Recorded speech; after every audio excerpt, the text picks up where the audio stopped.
Hello there. My name's Olivia, and I'm the owner of Seven Olives Design. And today I wanted to review what materials I use for my alcohol ink paintings. So first off, I use 99% isopropyl alcohol. I'm running out, so I need to get some more.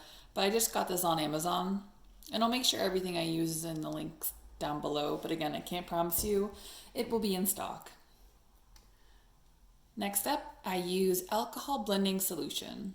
Now this is Ranger's alcohol blending solution, and I use this every so often when the inks that I have are kind of puddled and not wanting to blend out a bit.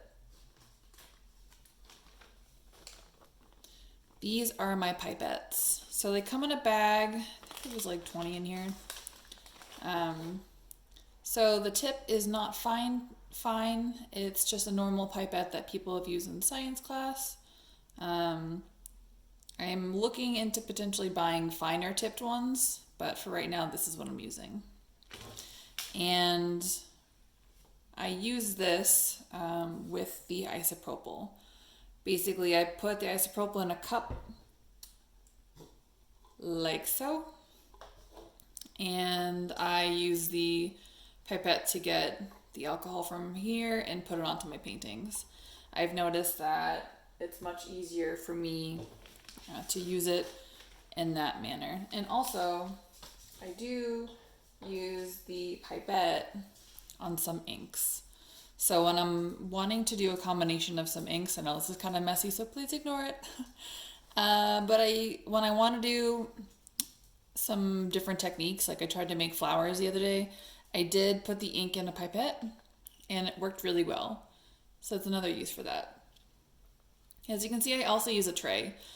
Sometimes when I'm diluting some of my inks, I like to put it in just this like little circular tin. So you can see it's not super deep, but it works extremely well since you really don't need that much ink per painting that you do. After that, I have been using Yupo paper. This one's medium, and I like it. I like it a lot. The thickness of it is really nice. I've tried translucent Yupo. Not a fan. It's very it's too thin for me, and I'm not. It's not my favorite to work with. The paper that I will be trying out soon, and I will show you. But it's kind of hard to imagine this right now, but I bought a giant roll of Nara paper. Obviously it's not cut up, I just got a giant roll, and I will be cutting this later on today or tomorrow. The reasoning why I got Nara paper is just because it doesn't stain, which have been having issues with that with my Yupo paper. Up next, it's kind of been hiding in this video the whole time, is a hairdryer. So I got a really nice one that's just collapsible. It's so small. It's not hefty. It's so lightweight, and it's the reason why I like it so much. This is the Conair one. I know I've gotten some inks on here, but I really like it. There's the cool option when I don't want my inks to dry so fast. And I mostly just use this on low setting.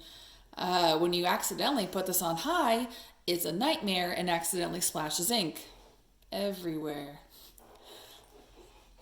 which is no bueno. For some of the splotches that I do, I just have random paintbrushes that I use. This is for a more fine tipped, either if I'm lining something or putting drops of isopropyl, this is what I use, smaller drops. This is, I'm trying to think, I think I used this on a few of my paintings. I just kind of wanted to mess around and brush the alcohol everywhere, and it worked really nicely. And then this one is my tool where I do that little spraying motion with my isopropyl. Now, these brushes are just random ones I had laying around. They're Art Advantage. They're really cheap. It doesn't really, you don't need high quality brushes to be working with this.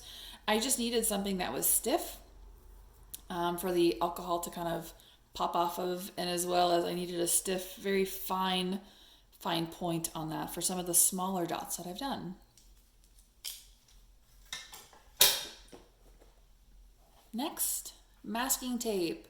So I use masking tape whenever I'm trying to hold down a side when I'm painting larger pictures so it doesn't blow around. I have a problem a lot of the times with me blowing using the hairdryer and it kind of flying away. So I've used this just to tape down a small corner on the side so it doesn't blow away from me. And then I switch corners whenever I'm working on that side corner. After that, I've got gloves. I do not work with alcohol ink unless I'm wearing gloves because I'm accident prone and I tend to stain everything I touch.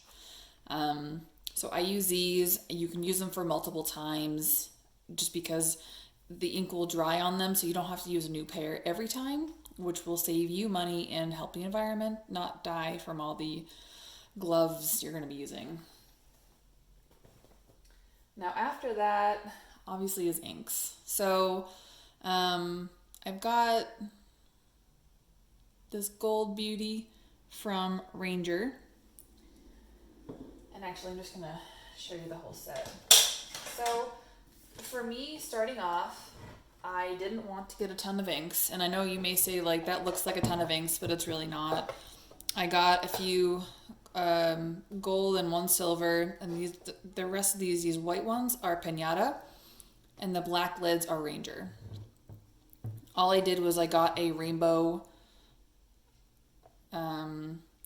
pack on Amazon and started working from there. So, and I mix in different colors if I'm trying to get a different color so I don't need to purchase more. So I've been mixing a lot of the greens with the yellows to create different colors, make it lighter, you know, just simple color circle kind of thing.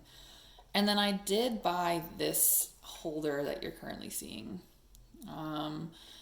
I wanted things to be a bit more clean, and so also so my kid didn't just like reach up and grab all this stuff.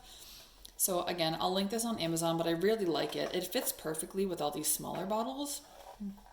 And then what I end up doing is I put my brushes in here as well. They don't always fit, but that's fine. And then I put my paper here and my pipettes, and that's it.